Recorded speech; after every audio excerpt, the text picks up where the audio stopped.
रमजानच्या निमित्ताने आज आपल्या सोबत आहेत सांगलीहून डॉक्टर प्राची जाधव, ज्या कन्सल्टंट एंडोक्रिनोलॉजिस्ट आहेत शौर्य सुपर स्पेशालिटी क्लिनिक आणि रिसर्च सेंटर इथे, जे डायबिटीज बद्दल आपल्याशी संवाद साधत आहेत. डॉक्टर, मला सांगा की डायबिटीज मेलिटस म्हणजे नेमकं काय असतं?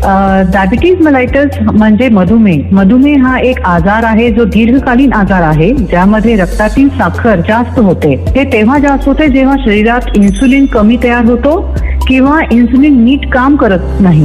इन्सुलिन हे एक हॉर्मोन आहे जे पॅनक्रियाज मध्ये तयार होतो आणि त्याच्यात दोन प्रकारचे डायबिटीज असतात. टाईप 1 डायबिटीज ज्याच्यात इन्सुलिन कमी तयार होते आणि म्हणून ह्याच्या ट्रीटमेंट बाहेरून इन्सुलिन द्यावं लागते पेशंटला इंजेक्शनच्या माध्यमाने. आणि टाईप 2 डायबिटीज ज्याच्यात इन्सुलिन नीट काम करत नाही, तर मोस्टली पेशंट लठपणा असतो त्याला आणि फॅमिली हिस्ट्री असते डायबिटीजची, त्याच्यात इन्सुलिन नीट काम करत नाही, मग हे टाईप 2 डायबिटीज असतो. हे मोस्टली गोळ्यांनी कंट्रोल करू शकतो आपण शुगर.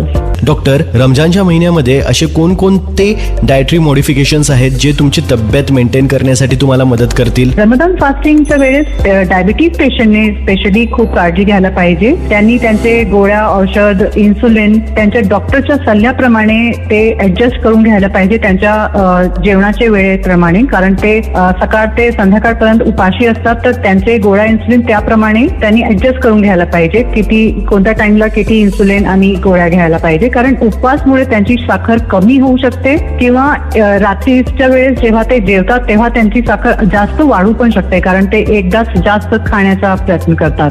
ह्यासारखा त्यांनी पाणी भरपूर घ्यायला पाहिजे, कारण डिहायड्रेशनचे चान्सेस असतात. ही सवियर द्वारा राबवलेली डायबिटीज अवेअरनेस इनिशिएटिव्ह आहे. ही कोणत्याही प्रकारची प्रमोशनल किंवा ऍडव्हर्टाइजमेंट नाही.